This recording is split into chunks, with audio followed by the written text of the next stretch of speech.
রাজধানীর foreign service একাডেমিতে রাজনৈতিক দলগুলোর সঙ্গে দ্বিতীয় দফার আলোচনা শুরু করেছে জাতীয় ঐকমত্য কমিশন। সোমবার বিকাল 4:30টার দিকে আলোচনার উদ্বোধন করেন কমিশন সভাপতি ও প্রধান উপদেষ্টা ডক্টর মোহাম্মদ ইউনূস।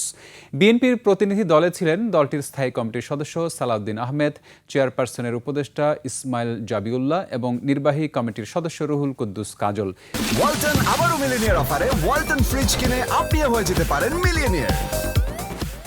জামায়াতে ইসলামীর পক্ষে অংশ নেন নায়েবে আমির সৈয়দ আবদুল্লাহ মোহাম্মদ তাহের, সহকারী সেক্রেটারি জেনারেল রফিকুল ইসলাম খান এবং হামিদুর রহমান আজাদ। এনসিপির প্রতিনিধি দলে ছিলেন আহ্বায়ক নাহিদ ইসলাম, সদস্য সচিব আক্তার হোসেন এবং যুগ্ম আহ্বায়ক সারওয়ার তুষার। এছাড়া এলডিপি, গণতান্ত্রিক আন্দোলন, লেবার পার্টি, খেলাফত মজলিস, বিপ্লবী ওয়ার্কার্স পার্টি, গণ অধিকার পরিষদ, সিপিবি, বাসদ, এবি পার্টি ও নাগরিক ঐক্যের প্রতিনিধিরা অংশ নেন আলোচনায়। সূচনা বক্তব্যে ঐক্যবদ্ধভাবে জুলাই সনদ তৈরির কথা জানান প্রধান উপদেষ্টা।